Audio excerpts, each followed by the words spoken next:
Hola, ¿qué tal? ¿Cómo están?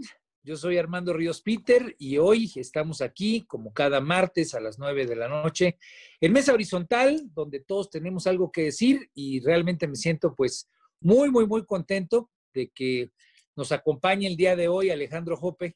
Alejandro es una, una personalidad en lo que tiene que ver con seguridad, ha sido investigador, ha sido pues obviamente articulista y es alguien que está día con día, momento a momento, pues muy atento a lo que pasa en materia de seguridad y sin duda alguna contar con su presencia para nosotros es realmente un honor. Bienvenido Alejandro, muchas gracias por acompañarnos el día de hoy.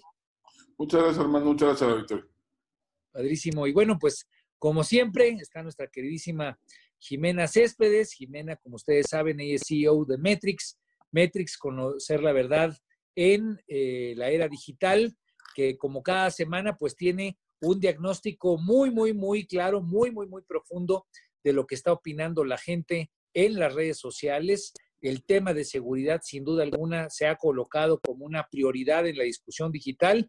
Y bueno, pues muchísimas gracias, Jimé, como cada semana, de estar el día de hoy con nosotros aquí en Mesa Horizontal. Muchas gracias. Gracias, Armando. Gracias, Amado. Y mi querido compañero, Amado Avendaño, con quien pues me da mucho gusto estar, como cada martes también. Amado, ¿cómo has estado? ¿Cómo está la familia? Muy bien, todo muy bien. Muchas gracias, Armando. Qué bueno, Amado. Pues bueno, el tema de hoy es la seguridad en el país. Ha habido acontecimientos pues realmente fuera, digamos, de lo tradicional que de por sí ya era poco común lo que se vive en nuestro país, pero que en cierto sentido ahora ha llamado enormemente la atención la problemática de seguridad. Sin duda alguna, el ataque al secretario de Seguridad Pública, de Seguridad Ciudadana en la Ciudad de México, en la capital del país, en pleno Lomas de Chapultepec, sobre Paseo de la Reforma, pues me parece que genera un antes y un después el ataque a Omar García Harfuch e incluso la amenaza que el día de hoy se reitera en un video hacia su persona, me parece que marcan un antes y un después, pero no solamente el tema del atentado sufrido por el secretario capitalino, creo que ya hay vicios muy complejos de lo que está pasando en varias latitudes nacionales, lo que acaba de pasar recientemente en Salamanca, donde hubo un coche bomba, todo el tema, digamos, de los familiares del líder del cártel de Santa Rosa de Lima, que fueron detenidos y que después fueron soltados, específicamente la madre del mismo.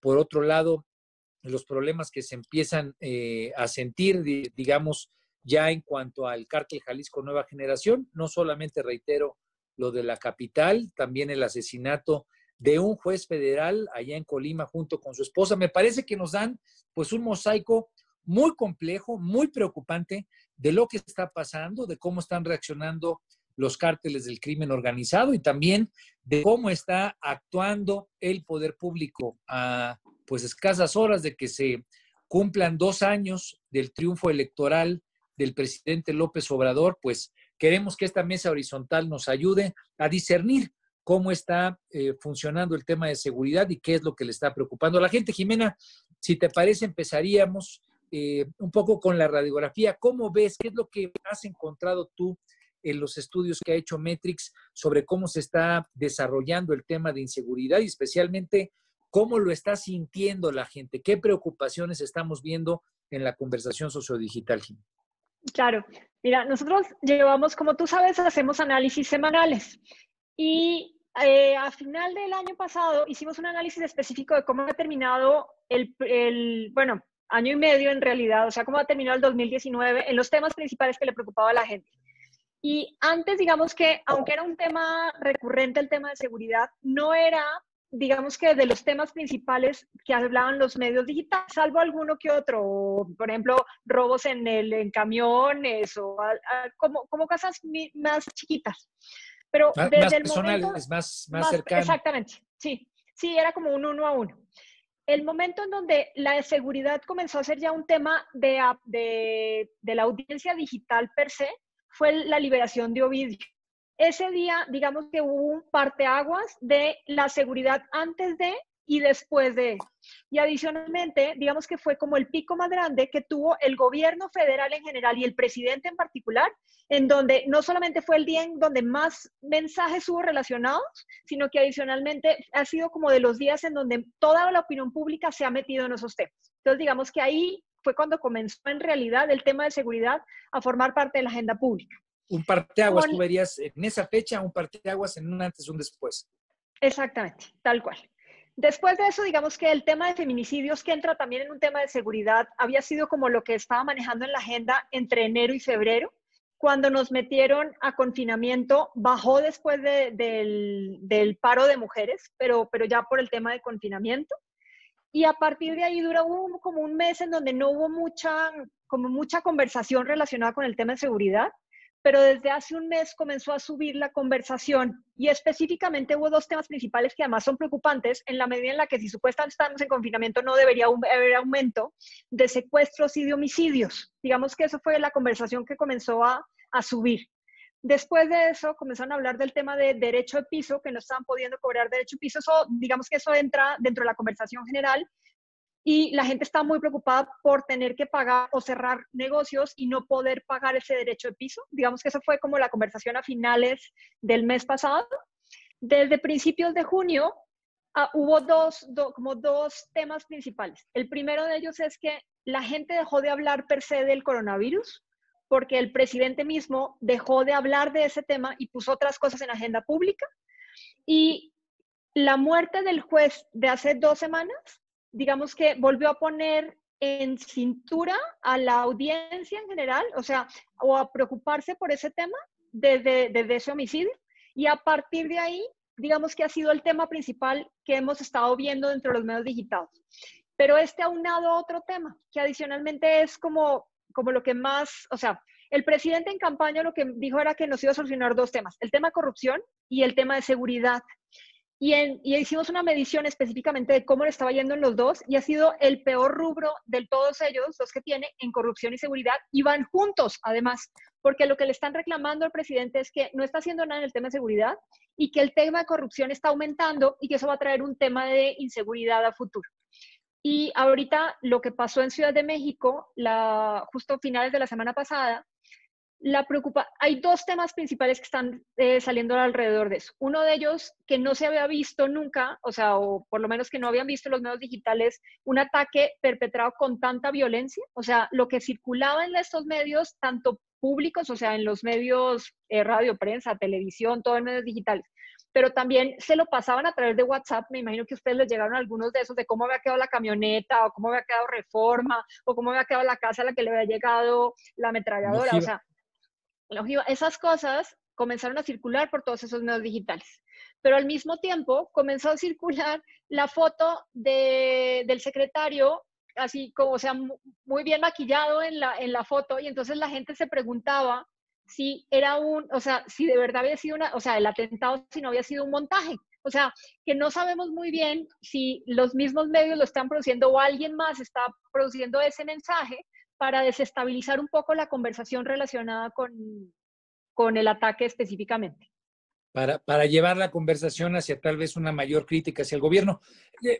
Alejandro, estamos a punto de cumplir 2 años de la nueva administración. La nueva administración pues hizo un planteamiento, por lo menos en el discurso, de que cambiaría de fondo las cosas, generó una Guardia Nacional, involucró ya de manera plena a través del mandato constitucional al Ejército en labores de seguridad pública.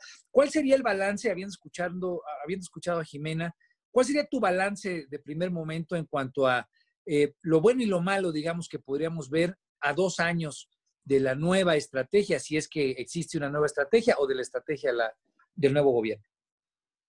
Mira, déjame plantearlo de este modo.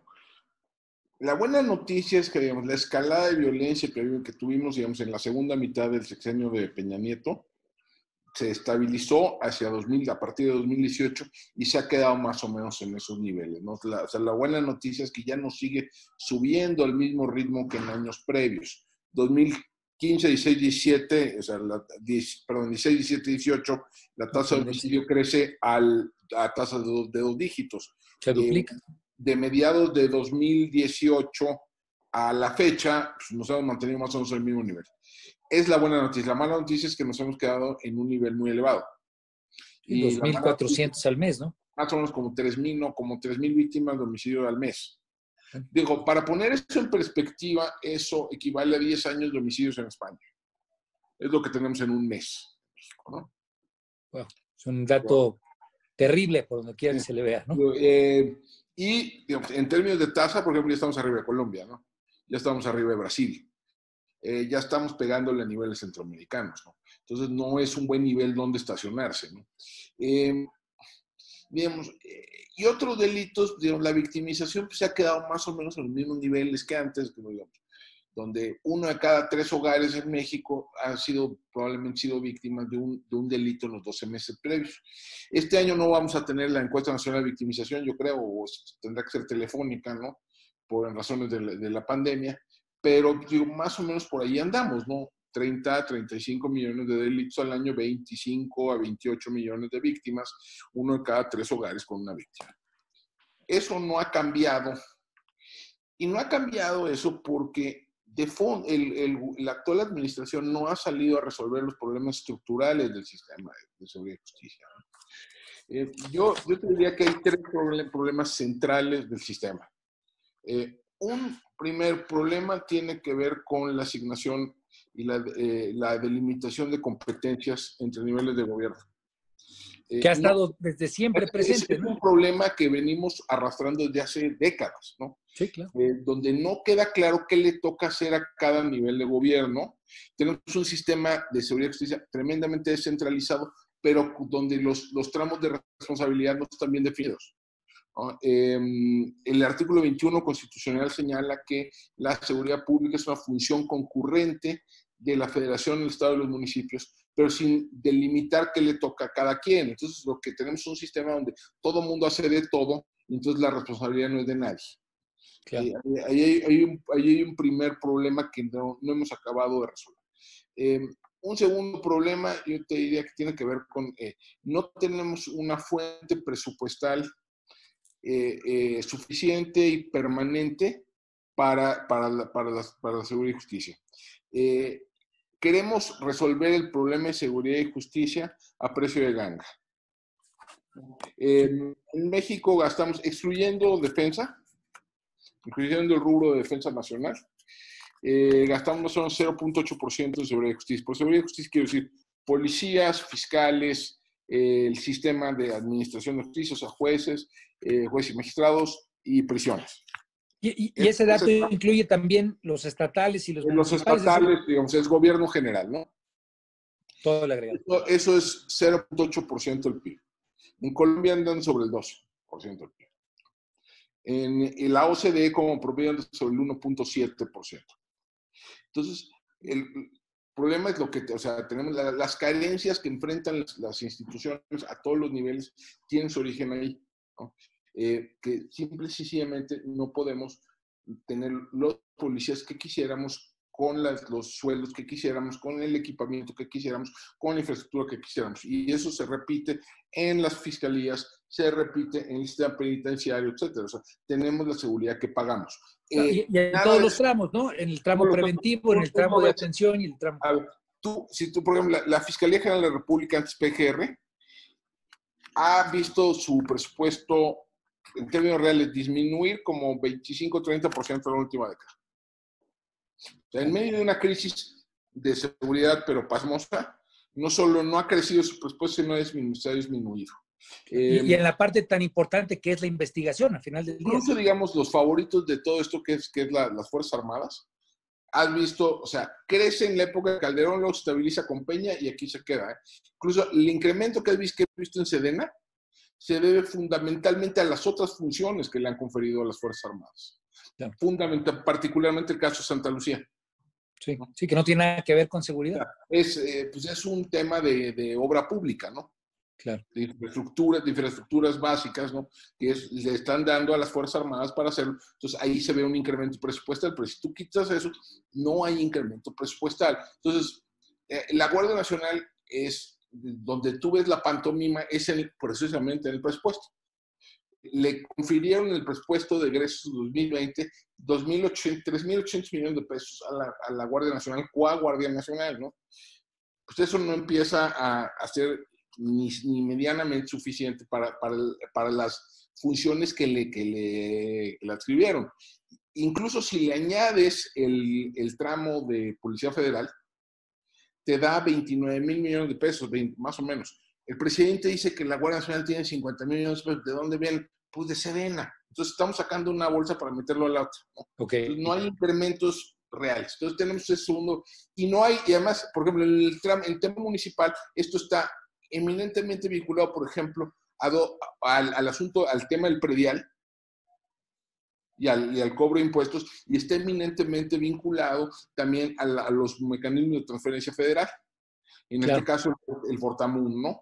El Fortamun y el Fortaseg. Entonces, no hemos, o sea, como dicen, on the chip, así, al precio ganga, no resolvemos el problema. Y no ha hecho nada el gobierno. De hecho, el gobierno insiste también en la austeridad republicana en este tema, ¿no? Entonces sería, digamos, una mala coordinación dentro del gobierno, una mala presupuestación, y la tercera. Un problema presupuestal que venimos arrastrando desde hace décadas. Y un tercero que yo creo que es, tenemos un déficit de rendición de cuentas en el sistema, ¿no? Déficit de rendición, o sea, que no tenemos una manera de estar supervisando la política. Es decir, si la gente no hace su trabajo en algún tramo del sistema, no pasa nada. Si hay corrupción dentro del sistema, no pasa nada, ¿no? Ahorita acabamos de ver el caso de, por ejemplo, el caso de Guanajuato, de los familiares del Marro y estas 31 personas que fueron detenidas, ¿no? Entonces, corrupción e incompetencia. Claro. O ambas, o una combinación de ambas. El hecho es que no se va a poder judicializar esas carpetas, ¿no?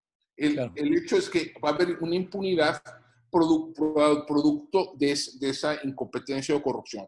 ¿Y qué es lo que le va a suceder a los funcionarios involucrados en eso? Nada. El fiscal de Guanajuato lleva 12 años en el cargo y ya lo eligieron para 9 más. Sí, que además de todo es el problema de que tenemos autoridades que pueden mantener vicios a lo largo de muchos tramos. ¿Quién tendría que ser allí el contrapeso? Pues tendría que ser el poder legislativo, por ejemplo, ¿no? Yeah. Y por ejemplo, el control legislativo sobre el aparato de seguridad y justicia, pues es de nulo, es básicamente inexistente. Pero piensa igual, por ejemplo, los mecanismos de control interno dentro de las instituciones, unidades de asuntos internos, pues son, digamos, para poner una manera generosa, son incipientes, ¿no? Esas instituciones, ¿no? La mayor parte no funcionan. Los consejos de honor y justicia dentro de las corporaciones policiales no funcionan. Las visitadurías en las fiscalías no funcionan. O sea, no tienen dientes, no tienen recursos, no tienen capacidades. Y no tienen mecanismos, y estos mecanismos internos no se apalancan en mecanismos externos de supervisión sobre las instituciones. No hay una participación. Déjame retomar ahí eso, tal vez solamente para escuchar alguna opinión de parte de Jimena y de Amado, porque creo que ahí hay un punto bien importante. No hay tampoco un equilibrio en cuanto a la participación de la sociedad como un actor que pueda generar auditoría, evaluación, seguimiento, supervisión externo. No sé, Amado, tú cómo lo ves, y obviamente también Jimena, porque creo que de lo que está precisamente comentando Alejandro, en esos tramos grandes en los cuales en la conversación tú puedes ver pues que de repente crece la discusión sobre el tema del narcotráfico, que crece sobre los delitos de alto impacto. Tú comentabas este tema del asesinato en Colima, pues termina estando de la mano con problemas del fuero común, digamos, este tema del cobro de piso, que son cuestiones que están, digamos, en la inmediatez, en la cercanía de lo que sufre el ciudadano, pues en el impacto, digamos, más cercano, y que serían tramos que deberían de ser atendidos por las autoridades locales. No sé si tenga que ver, y si tú ahorita nos puedas comentar, Jiménez, esa diferenciación, pero tú, Amado, ¿cómo ves que esto que está diciendo Alejandro sea pues también parte de la carencia que tenemos hoy como sociedad en cuanto a involucrarnos y tener instrumentos de participación, ¿no? Mira, yo no sé incluso si esta idea de sacar o de institucionalizar la presencia del ejército en las calles, cosa a la que se había opuesto el propio López Obrador y toda la gente que lo sigue, su propio gabinete en administraciones anteriores, esta idea de sacar el ejército a las calles en el entendido que el ejército tiene un alto nivel de aprobación para hacerse cargo o para generar la percepción de que se está haciendo algo por la seguridad del país, pero en este sentido, el contraste que hace el hecho de sacar al ejército a las calles o dejarlo en las calles, sin embargo, no permitirle que actúe, es decir, esta estrategia de los abrazos y no balazos y dar la impresión permanente de que se está replegando todo el tiempo. Entonces, ¿para qué queremos una Guardia Nacional en las calles si no van a actuar para nada o si la estrategia de seguridad no está funcionando incluso en la percepción de la gente, ¿no? ¿Para qué sacar al ejército a la calle? Jiménez, ¿cómo se siente? Digamos, me interesa mucho retomar de lo dicho por Alejandro, este primer espacio que me parece que es brutal, es histórico, es parte de un problema de nuestro funcionamiento federalista. A mí me tocó tratar, pues ahí precisamente con Alejandro, viendo cómo se hacía algo para el mundo único, no fue posible. ¿Cómo se siente en la discusión digital esta diferenciación o no existe? Simple y sencillamente la gente dice, pues es la seguridad, es el ejército, sí logran diferenciar en la conversación, pesa más el ejército, como lo está diciendo Amado, en términos de la importancia que le da. ¿Cómo se siente en la discusión sociodigital este tema institucional, la coordinación y el impacto que puedan tener en la cercanía con la gente? Digamos que la gente hace como, a ver, en general la opinión pública solamente habla del tema de inseguridad, lo que le corresponde a ellos directo. Sin embargo, cuando se puso en agenda que iba a ser la Guardia Nacional, sí hubo un volumen de discusión bastante amplio, porque la gente sí lo que le decía era, o sea, tenías a los que estaban partidarios de ellos, que a partidarios de la 4T, que eso es lo correcto, y tendrías a los opuestos, que le reclamaban a López Obrador precisamente que había un cambio en el discurso. Generalmente las redes sociales sí le mencionan, o sea, sí señalan cuando hay un cambio en el discurso, y en este caso la Guardia Nacional sí fue importante en su momento. Lo encaran, sin embargo, ahorita o sea, le echan en cara al presidente que cambió lo propuesto en campaña y se lo critican. Y se lo critican. Un caso ahorita, lo que pasó con Ackerman, por ejemplo, y se lo reclaman al presidente, no solamente se lo reclaman a Ackerman en específico. Entonces eso sí, digamos que las redes sociales sí efervescen cuando pasa un tema como este. ¿Qué de Ackerman? Pero de ahí ¿Lo de corrupción? Lo de los bienes, lo de los bienes, exactamente. Que llegó y dijo que supuestamente tenía que saber que él, en su momento, cuando estaba todavía en campaña el presidente, lo que él dijo era que había que transparentar los bienes, y ahorita cuando lo encaran a él dice que es su patrimonio y que no tendría por qué transparentarlo. Entonces, digamos que esos fenómenos que le afectan en temas de corrupción al presidente o en temas de cambio en la política que le decía o en lo que él había dicho en años anteriores, la gente sí lo mueve.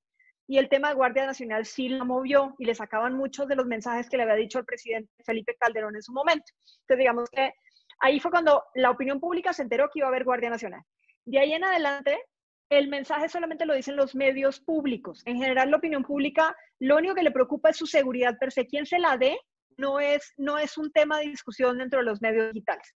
Lo que sí ha venido aumentando en el volumen de la discusión es, anteriormente las empresas, el sector empresarial en general estaba muy mal visto, pero desde que empezó la pandemia y comenzó el sector empresarial a tomar decisiones respecto de temas de salud, temas de ayudar a los trabajadores, darles sí, houseworking. Y ahora en temas de seguridad se han comenzado a meter en temas, por ejemplo, de transporte, de darle seguridad a sus empleados, de movilizarlos para que no se contagien, pero también para tener temas de seguridad. Eso como ámbitos de responsabilidad social. En esos ámbitos ha hecho que los que hayan salido, digamos, en la defensa han sido la opinión pública, la defensa de las empresas. Y sí le están criticando al gobierno que no está haciendo nada en eso. Pero como te digo, no hay diferencia si es policía o es Guardia Nacional. La gente todavía no lo tiene muy claro. Ahí lo digo con una duda y tal vez para también escuchar a Alejandro, pero para ver si eso tú lo tienes detectado en la discusión. Tú comentabas al principio que hay dos temas, el tema de seguridad, el tema de corrupción. Sin duda alguna, el tema de corrupción tiene un centro de gravedad muy importante en el triunfo electoral y obviamente en el mandato de este gobierno. Pero tú ligabas que ambos están en cierto sentido en la discusión en paralelo, corren en paralelo, o que incluso si incrementa la corrupción, la gente pueda pensar que se incrementa la inseguridad. Y ahí es a donde viene mi pregunta a ti y a Alejandro, obviamente, es ¿qué tanto es porque los cuerpos de seguridad se sigan percibiendo de manera amplia por parte de la sociedad como cuerpos corruptos, ¿no? O sea, donde no hay confianza, lo digo porque el INEGI acaba de sacar precisamente la encuesta de evaluación de corrupción, dice directamente el encuestado que casi el 50-60% de los casos tienen que ver con cuerpos de seguridad pública. ¿Esto lo logras escuchar tú en la discusión? ¿Se logra prever así?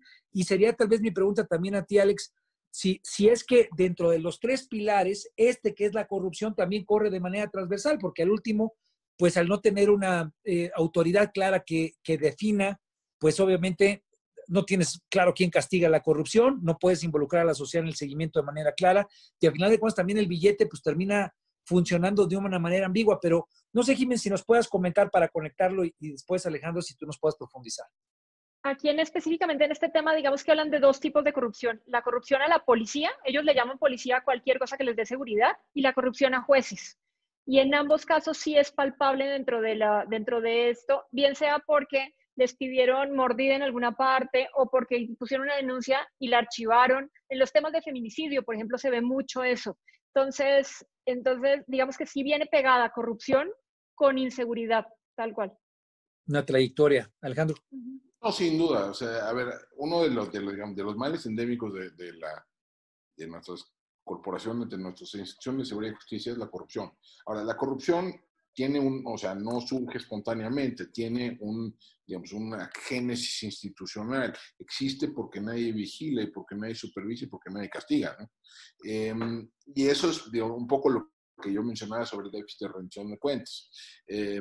Y aquí hay un problema, yo creo que Jimena mencionó algo que es bien interesante, que es ¿a quién responsabilizo por mi seguridad? Y es parte del problema que tenemos, ¿no? Déjame ponértelo así. Si a una persona la asaltan en un microbús, digamos, a una persona la asaltan en un municipio perredista en el Estado de México, sí, gobernado por el PRD municipalmente, por el PAN municipalmente, por el PRI estatalmente y luego el gobierno nacional de Morena, ¿a quién responsabiliza? Digamos, si quisiera usar, digamos, su mecanismo, digamos, ciudadano, ¿no? El fundamental que es el voto, ¿a quién castiga? Claro. Y no hay mucha claridad en eso. O sea, ¿a quién responsabilizas de la inseguridad que se vive en mi colonia, que se vive en mi calle, que se vive en mi trayecto al trabajo? Y esa es parte por ejemplo, por eso es una de las razones por las cuales los indicadores de seguridad están más relacionados con los desenlaces electorales. Hay gente que a pesar de crisis monumentales de seguridad gana las elecciones. Porque no hay un apropiamiento de la autoridad de la responsabilidad. O sea, la población, digo, Jimena me corregirá, pero yo siento que la población responsabiliza a todos. A todos por igual. Y se va, digamos, a cobrárselo a la cabeza mayor, al presidente de la República. Y luego se la acabas a lo mejor cobrando, pero no hay claridad de qué le toca a cada quien ni quién es el responsable de que no me asalten en el camino al trabajo. ¿No? Claro. Y entonces eso es desde el punto de vista de mi comportamiento. Yo cómo traduzco eso en mi comportamiento electoral, por ejemplo, ¿no? Entonces, eso yo creo que ahí hay un problema muy de fondo, ¿no? Ahora, déjame regresar un poquito al punto que decía. O sea, el problema de fondo del gobierno es que estos temas estructurales están allí desde hace años. No los quiso abordar el gobierno. O sea, el gobierno, sí, habla de combate a la corrupción, pero no construye el andamiaje institucional para combatir a la corrupción. Es mucho el discurso y cambia las percepciones en eso, pero no aterriza institucionalmente. Quiere enfrentar, digamos, las causas socioeconómicas, ¿no? del delito, pero no construye un aparato que permita atender a ese problema, digamos, económico, ¿no? Esas causas económicas o sociales de la violencia y seguridad. ¿No? Y no lo aterriza en un mecanismo institucional con políticas públicas, es decir, con responsables. Si tú te fijas, cuando habla de que el presidente ha dicho en varias ocasiones que el 80% de su política de seguridad es social, es política social, ¿no? Pero no hay un solo programa que tenga como orientación clara y directa la reducción de la violencia. ¿no? Lo que habla, su política de combate a la delincuencia, o digamos, de prevención. A las causas, él le llama las causas que generan. Son programas genéricos, ¿no? Es Jóvenes Construyendo Futuro, es Sembrando Vida, es la pensión para adultos mayores, es pues, los programas preferidos del presidente. Pero eso, podrán tener otras virtudes y podrán lograr otros objetivos, pero en términos de reducción de la violencia, su impacto es muy, muy reducido por dos razones que deberían resultar bastante obvias. La primera es que la inmensa mayoría de los pobres, de los desempleados, de los marginados, no comete delitos y mucho menos delitos violentos.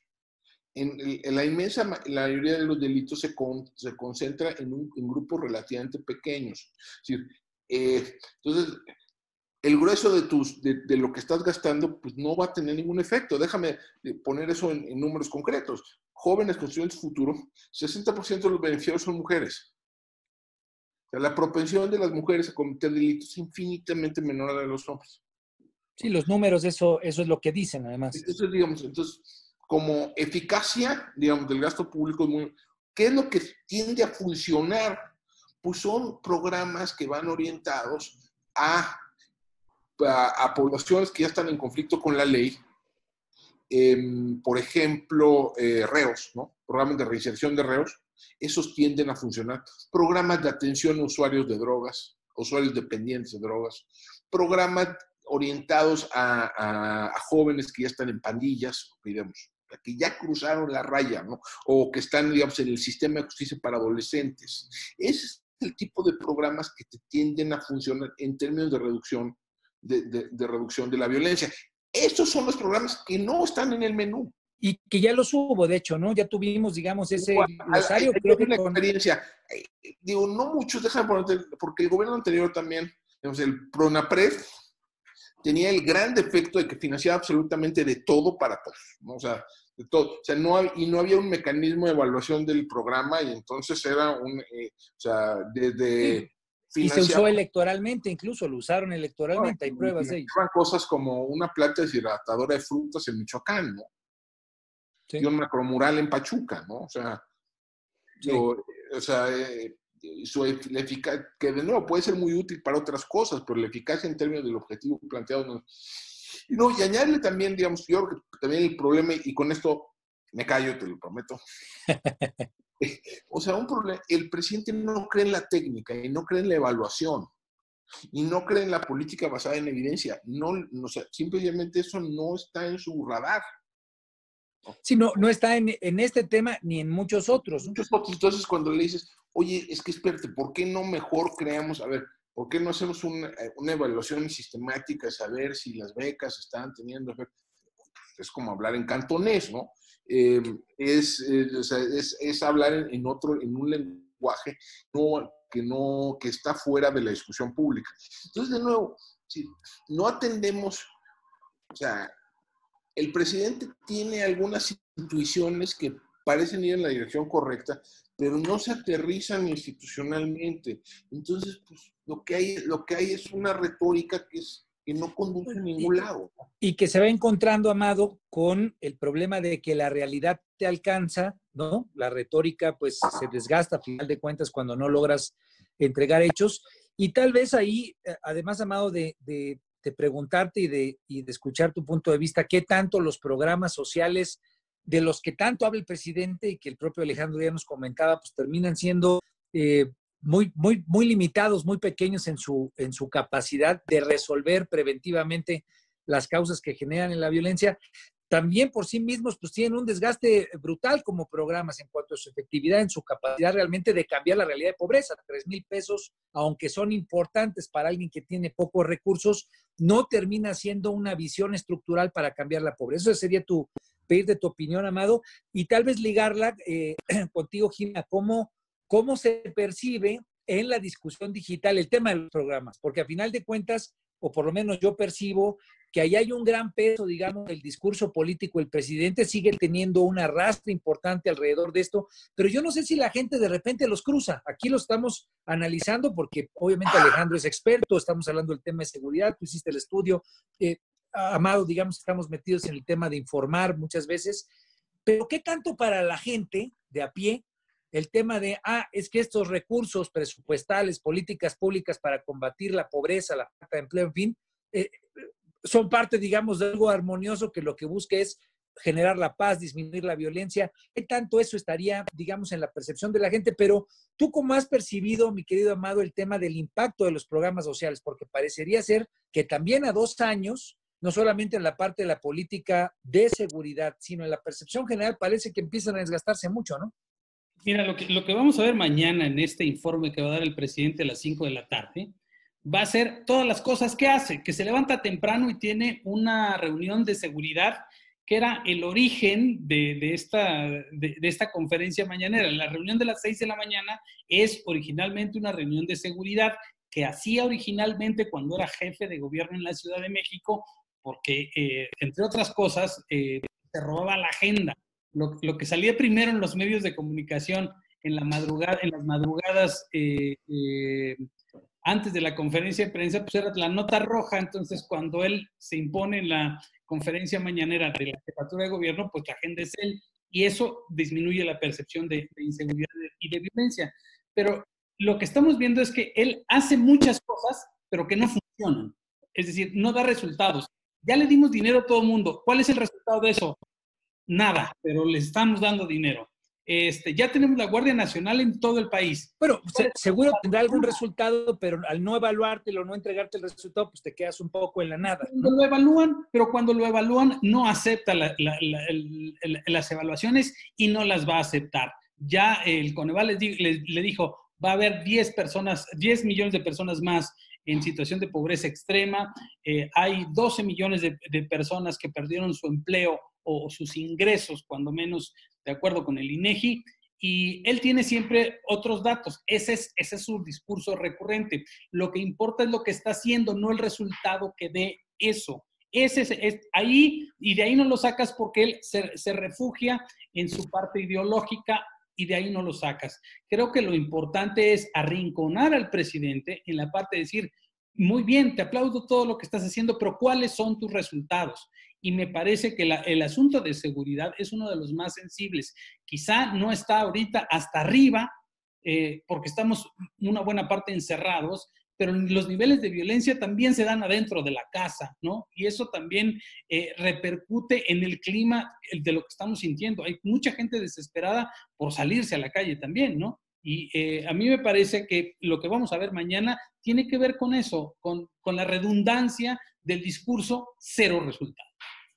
Sí, falta evaluación, y tal vez, pues creo que lo interesante es que la evaluación cada vez la tenemos más cerca, aunque no la hagan las autoridades. Y por eso, cuando escuchamos a Jimena en lo que opina la gente y eso se vuelve público, pues es una suerte de evaluación, si quieren, todavía precaria en cuanto a la metodología de articulación social para exigir cosas, pero sí hay ya una evaluación, mi querida Jimena. ¿Qué tanto estas políticas sociales, que en principio tienen, digamos, son el pilar de los 8 ejes estratégicos, no dejará mentir Alejandro, pues solamente uno tiene que ver con seguridad, que es la Guardia Nacional, los otros tienen que ver con arreglar el tema de salud, de una nueva política de drogas, en fin, combatir la corrupción? Pero ¿qué tanto la gente percibe que se está haciendo algo con estas políticas sociales en favor de la seguridad? Está totalmente disociado, y pues aprovecho también para preguntarte, ¿qué tanto la gente opina? ¿Qué también opina alrededor de estas políticas sociales la gente, independientemente incluso del tema de seguridad? La gente solo opina de las políticas sociales cuando no le ha llegado el dinero, no lo ha podido cobrar, cuando no le ha llegado todo lo que le habían prometido que le ha llegado, porque digamos que sí, cada vez se ve más en la conversación que de pronto eran, no sé, 10 pesos y solamente le llegaron 2, y se está quejando que hay mucho intermediario para que le llegue el dinero. Y la tercera, que es que ese dinero solamente es para alimentar ninis. O sea, en general la conversación dentro de los medios digitales es que no está ayudando, sino que más bien está creando gente que está usando el dinero para otras cosas, o que simplemente es gente que no va a entrar ni siquiera a la fuerza laboral. Eso es como lo principal. O sea, no hay un apoyo social, sería tal vez lo que se pueda aterrizar, en el que estas políticas públicas que el presidente laurea muchísimo como su gran prestigio, cuando las pones ya en evaluación, sí hay una crítica de que no están generando resultados, o que incluso están distorsionando, digamos, los objetivos que originalmente se pensaba tener. Sí, digamos que en los medios digitales se percibe como que simplemente están regalando dinero. o que se está, y entonces ahí, Alejandro, pues eso termina yendo pues a contrasenso incluso de lo que se buscaría en principio, ¿no? No hay evaluación, pero además de todo, si las políticas públicas te generan, pues, gente que recibe un beneficio tal vez sin haber trabajado, sin haber tenido el mérito, haber recibido esa oportunidad en la conversación, pues parecería más bien que te deteriora, digamos, el apoyo social que eventualmente pueda tener la política pública, ¿no? Sí, es que, mira, al final del día es la política de las intenciones, ¿no? No la política de los resultados. Es decir, en la medida en que yo soy bien intencionado y quiero el bienestar popular, entonces eso ya me da puntos, ¿no? Ya me da puntos sin importar si la política en sí mismo genera los resultados debidos, ¿no? Piensa, digamos, el tema durante la transición, digamos, y durante la campaña, durante la transición, incluso en los inicios del gobierno, se habló mucho de, por ejemplo, tener una política de pacificación. Sí. ¿No? Bueno, hasta se hicieron mesas y los famosos abrazos no balazos vienen de ahí, ¿no? Ok. Que de hecho, tú ves, el problema es que no pasó el eslogan. O sea, nunca llegó a tener contenidos esa política de pacificación. Si quería apostar, por ejemplo, por un modelo de justicia transicional, bueno, pues había que construir el andamiaje legal institucional para encuadrarse, ¿no? Un modelo de justicia transicional.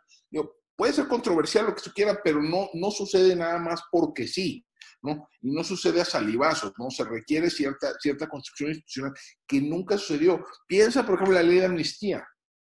Los alcances son minúsculos. Claro. Sí, se fue haciendo chiquita. Es minúsculo el alcance, digo, nada más se refiere a delitos federales y incluye, digamos, un catálogo de delitos que nunca se investigan a nivel federal, ¿no? El aborto, el robo simple, etcétera.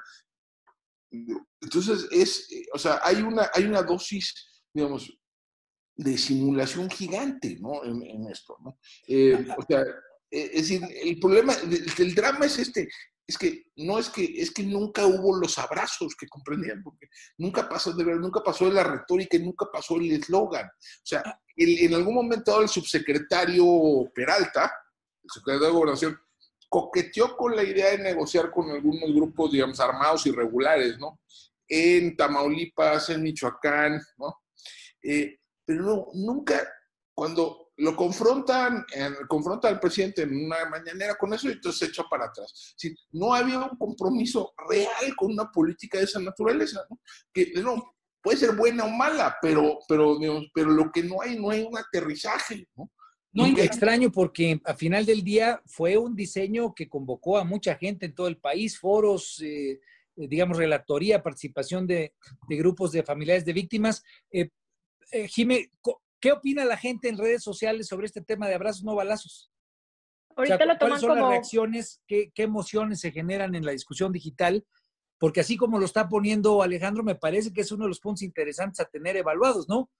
¿Qué tanto la gente critica o acepta un planteamiento de ese tipo que ha tenido, por lo menos en mi WhatsApp, ha tenido de todo, ¿no? A favor y sin contra. Claro, no, la gente se acuerda perfecto del eslogan. O sea, si lo que quería el presidente era ponerlo como eslogan y que la gente se acordara, todo el mundo se acuerda. Porque cada vez que hay un tema de seguridad, lo primero que hace es que diga, entonces ahorita cómo vas a salir con abrazos y no balazos. Ahorita lo que pasó la semana pasada precisamente fue uno de los casos. El problema es que es un problema, digamos, para la opinión pública, es que el presidente logra hacer eso, logra ridiculizar los temas. En la medida en la que los vuelve ridículos, pues la gente simplemente los toma de burla y se queda como tema de burla, no se queda como que la opinión está pidiendo otras cosas, solamente lo ridiculiza. Y eso es lo que está logrando hacer. Entonces, cada vez que hay un tema de seguridad, cada vez que hay algo que no les gusta frente al presidente, precisamente eso es lo que le demandan. O sea, voy a poner abrazos y no balazos. Pero se queda ahí, se queda en memes. Sí, ahora comunicacionalmente, Amado, hay un tema, y ahorita tal vez sería muy bueno retroalimentarlo, Alejandro, porque a final de cuentas el abrazo no balazos tiene este tipo de percepciones donde se ridiculiza la política pública, por lo menos en la percepción del ciudadano de a pie, pero también tienen ya sus efectos, me parece, de los analistas más profundos también preocupantes, ¿no? Este tema del abrazo o el saludo a la mamá del Chapo, este tema de que Ovidio haya sido liberado, parecería que se siente, digamos, un sesgo respecto a algunos grupos criminales frente a otros. No sé si realmente al principio el tema de abrazos no balazos tenía un motivo más allá. Al principio muchos criticaban que el presidente lo que buscaba era pactar, apaciguar. Yo sí me acuerdo de haber visto en redes mucho ese tipo de sensación. Comunicacionalmente, Amado, ¿qué tanto esta cuestión de los abrazos no balazos desde tu punto de vista se ve como un sesgo para tratar de negociar o haber tratado de negociar, por lo menos al principio? Repito, comunicacionalmente, y no sé, Alejandro, si tú sepas algo más en estructural, si es que realmente eso pudo haber sido o simple y sencillamente así se percibió, se sintió.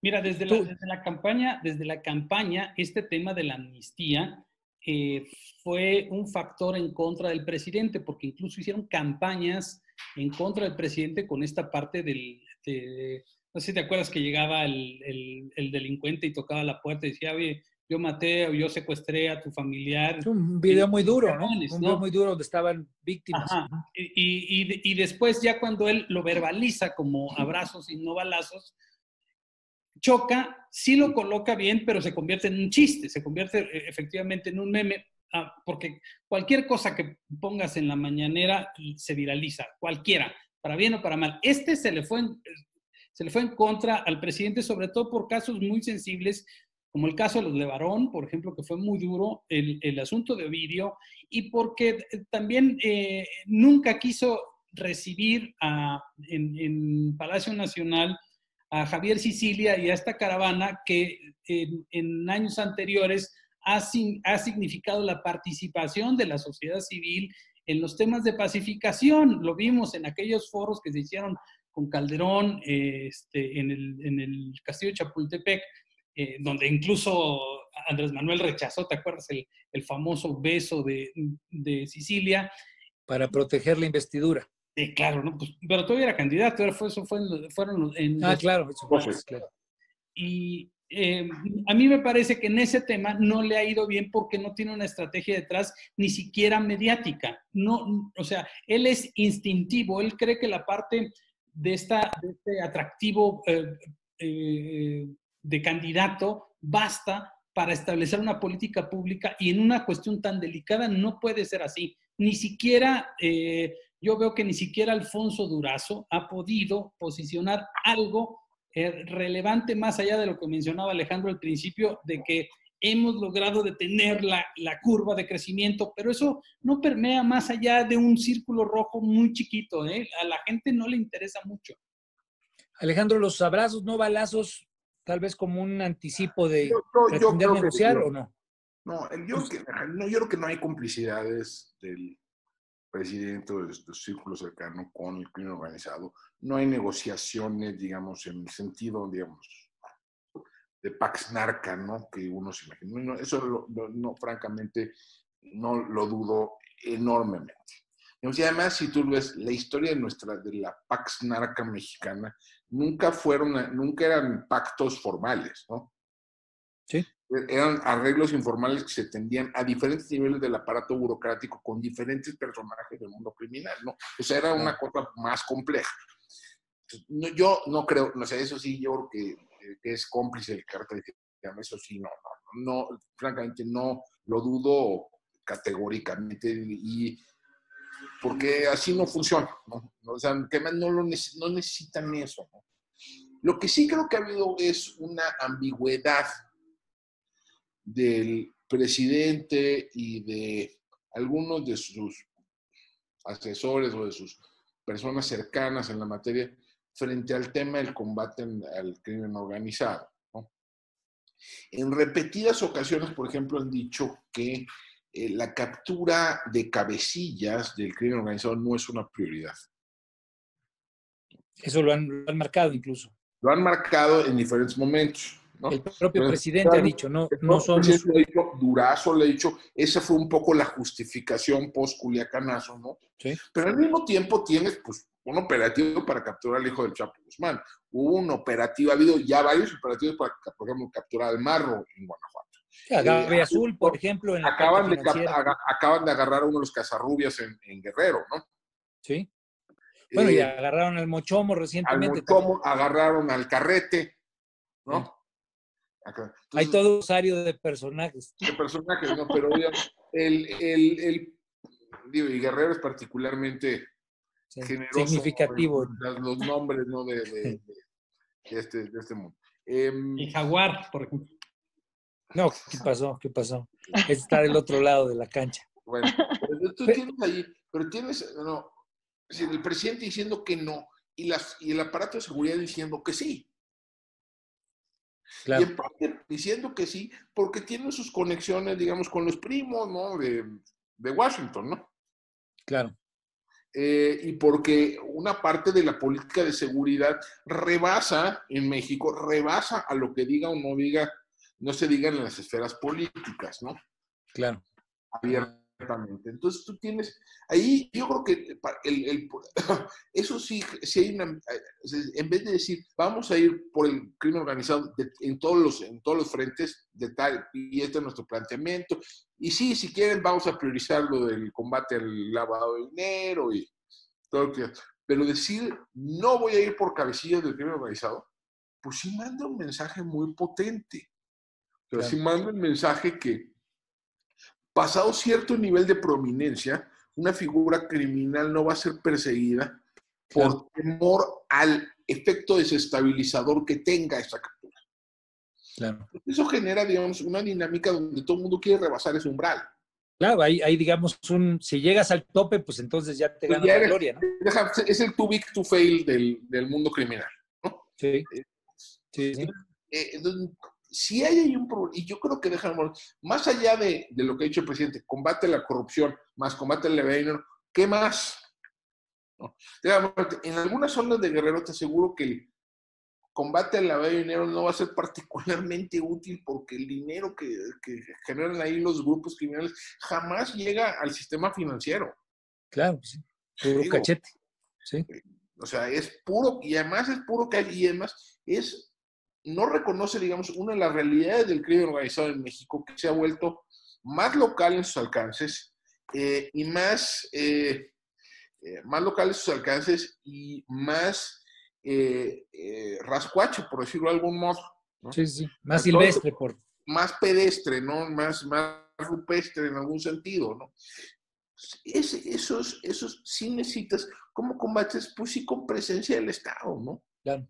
Y el Sí, Estado, con instituciones, en fin, con actividad institucional. O sea, en Colombia tienen una frase que me gustaba mucho, que decía que la coca empieza donde acaba el concreto, ¿no? Ok. Y en México también, la heroína, por ejemplo, la amapola empieza donde acaba el concreto, ¿no? O sea, hay un problema ahí de presencia del Estado, ¿no? Que donde empieza la sierra, en realidad, donde empiezan las sierras es donde ahí empieza la amapola, ¿no?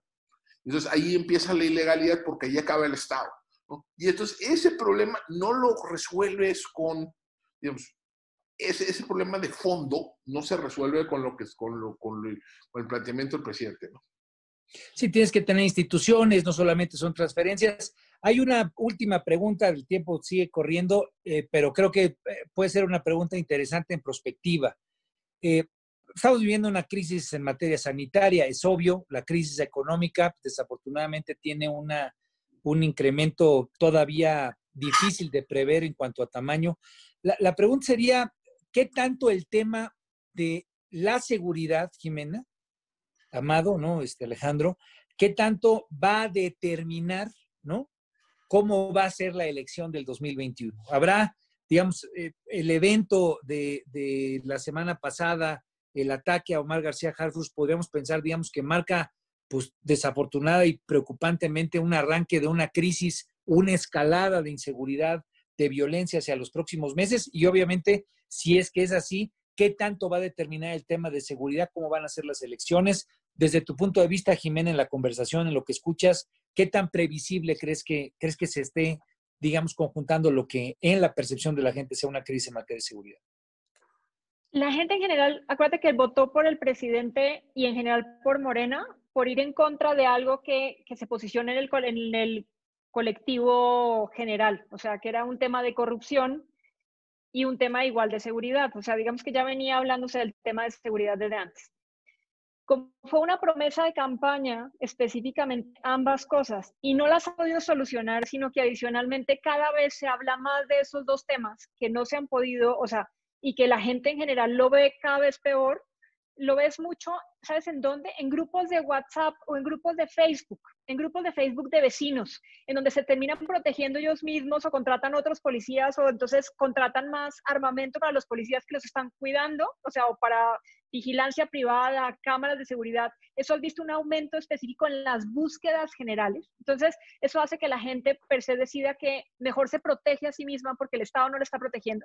Y para ellos el Estado en general es el presidente de la República y el presidente de la República es Morena. Eso no significa que para el 21 tenga suficiente volumen de conversación en temas de seguridad que impliquen que no van a votar por Morena en general. Pero sí hay un parteaguas en la medida en la que la gente comienza a sentirse desprotegida y al sentirse desprotegida sí le echa la culpa al gobierno y le echa la culpa al partido que está en este momento en el poder. Entonces, más bien, no sabemos por quién van a votar. Lo que sí hay es una decepción general y esa gente, cualquiera que pueda, que tenga un discurso que genere pertenencia o le dé por lo menos una solución, aunque sean solo palabras, va a lograr que la gente vote por ellos. Eso sí, seguramente va a pasar. Amado, ¿tú cómo lo ves? Mira, siguiendo el hilo de lo que dice Jimena, a mí me parece que este va a ser un tema esencial en la toma de decisiones de la gente del próximo año. Es decir, lo que te prometí, darte mayor seguridad porque los anteriores estaban equivocados, porque su estrategia fue mala siempre, no me has demostrado que tienes una mejor estrategia que la anterior. Y de hecho es prácticamente la misma, el ejército en la calle, con la diferencia de que al menos antes era más visible, aunque hubiese más violencia, era más visible que habían enfrentamientos, que el Estado te estaba protegiendo. Hoy por hoy hay una especie como de debilidad de la autoridad frente a la delincuencia organizada, sobre todo a la parte más violenta. Eso me parece que sería muy interesante medirlo en términos de la percepción de la gente, porque me parece a mí, en lo que yo veo en redes sociales, en la conversación que se está generando, que será uno de los principales reproches a este gobierno y desde luego al presidente, que se lo va a cobrar en las urnas. Alex, ¿crisis de seguridad? No sabemos. A ver, déjame ponerte. Hay un problema sistémico de seguridad en este país, indudablemente. Hay una debilidad crónica de las instituciones, indudablemente. Hay regiones donde la situación de seguridad se ha deteriorado en últimos meses, también es un hecho. Pero, digamos, si esto va a escalar, lo de García Harfuch, va a escalar, digamos, en la dirección, digamos, de un conflicto abierto entre el grupo criminal específico y el Estado, y que eso pueda tener una deriva terrorista, pueda tener una deriva, digamos, ya más... Ataques de distinto tipo. Ataques contra población civil o cosas por el estilo, pues no estoy tan seguro, ¿no? Eso vamos a ver hasta dónde quiere escalar el grupo criminal y no me queda enteramente claro dónde está esa raya. Digamos, ataques contra dirigentes políticos, por ejemplo, ¿no? de nacionales, eso sí no lo hemos visto. Entonces, no lo sé. Ahora, un poco sobre lo que se menciona. Hay una paradoja, la paradoja de la seguridad es interesante, ¿no? A pesar de que la gente, encuesta tras encuesta tras encuesta, lo coloca como el tema más importante, o lo califica como el tema más importante, yo creo que determina relativamente poco los resultados electorales. Ok. ¿No? Tú ves, por ejemplo, en 2012, la política de seguridad, luego surgió una muy mala prensa, pero la política de seguridad de Calderón al momento de las elecciones de 2012 no estaba mal evaluada en las encuestas. Traía 50, 60, 70% de gente que te decía que estaba a favor de usar las Fuerzas Armadas, de ir por los cárteles, etc. O sea, no estaba mal evaluada.